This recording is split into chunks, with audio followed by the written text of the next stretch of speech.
So we don't have any electro healers inside of Genshin Impact, and that's kind of a problem. If we look at all the electro characters in the game, we have Lisa as sub DPS, we have Weza main DPS, Beidou support DPS, sub DPS, main DPS, you get the idea. But none of these characters actually heal you, which kinda sucks for teams that want to have an electro healer, but just can't because there just aren't any. Until today. Now this team right here is actually my favorite team in Genshin Impact right now, but as you can see, there aren't any healers. If my shield runs out and it breaks and I get hit, I can't heal, and if I get hit by corrosion, I can't heal at all. So that's kind of a problem with the new Spiral Abyss that's out right now, and for just general exploration. But what if I told you Lisa can actually be turned into a healer? Now when I say that, you could be a little confused. Man, maybe, there aren't any talents on Lisa that can heal you. All of her talents just do damage and defense shred. Well my friend, I'd have to tell you that you are actually wrong. If we go up to weapons, the thing that can make Lisa a healer is the prototype Amber. Now I know what you are thinking. The prototype Amber isn't really exactly ideal for many characters unless you want to run like Kokomi or Barbara. But for certain teams that don't have a healer and you have a catalyst user, prototype Amber could actually be a good option. For example, in the team I'm in right now, I have a Geo main damage user and another Geo support user. And then Electro can make elemental reactions with itself, so there's no point for me to run the Hakushin Ring because I won't get any elemental damage bonuses. And yes, I've tested, if you make a crystallized reaction with Electro, it doesn't work. And with my team, I also don't really care about my Lisa's damage, I'm just here for her defense shred. And if you don't know what Prototype Amber actually does, here's its passive. It gives an HP percentage substat, and its passive is after using an elemental burst, it will regenerate 4 energy every 2 seconds for 6 seconds. So that's a total of 12 energy over time.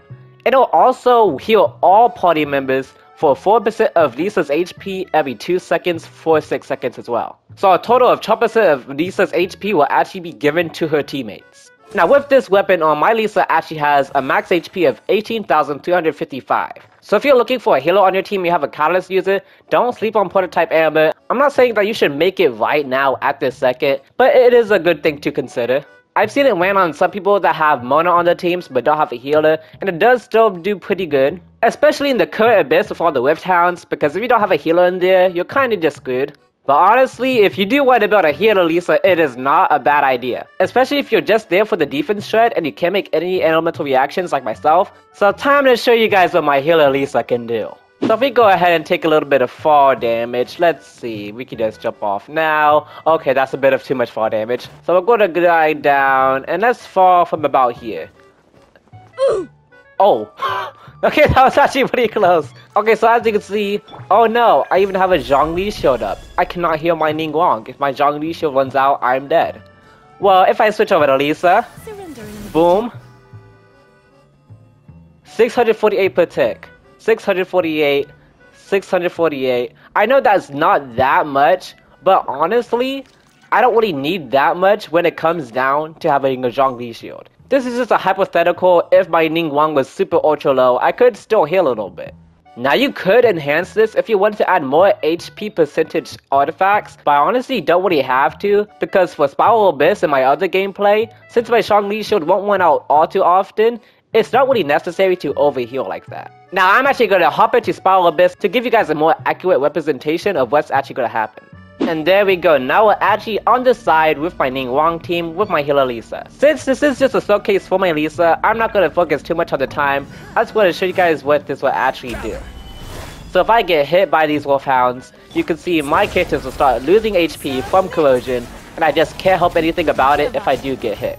Now if I do a full rotation, bop, bop, bop, and then Lisa burst, now you can see all my characters getting healed back from what they just got corroded from. And now you see my Ningguang's back at full health, and I can just keep on dogging on the Wolfhounds again. So this healer Lisa build is especially good against Wolfhounds because you will have corrosion that you can't avoid if you get hit.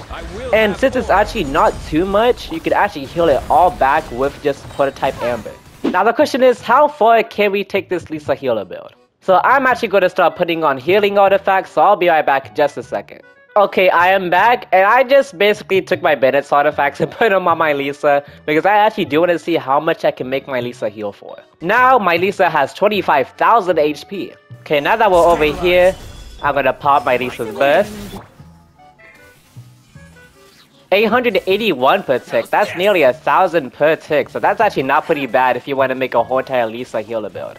I have enhanced this just a little bit more, so now my Lisa has 32,000 HP, and she has 2-piece Tenacity and 2-piece Maidens. Basically, I just took my Diona's artifacts and put it on my Lisa.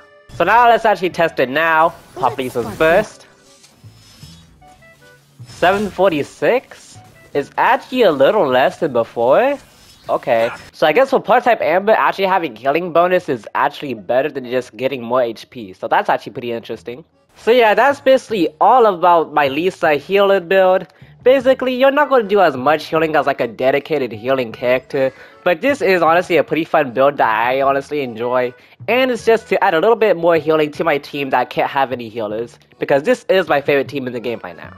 And honestly, after that testing session, putting on HP artifacts didn't even really help out that much, because I was healing for 600 before, and then I went upwards to 881, so that's about a 200 health jump per tick. But honestly, I thought it was gonna be way more, so you could honestly keep on all these damaging artifacts like I usually do on, and keep your Lisa doing a good amount of damage, but also letting her heal a good amount as well.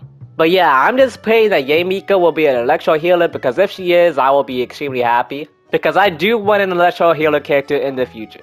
But on the slight off chance you do want to use this Lisa healer build, here's the whole entire build for you guys. Have a max HP of 18,355 for an attack of 1,312. I got a crit rate of 50.1%, crit damage of 105.9%, with an energy recharge of 139.5%, and electro damage bonus of 46.6%.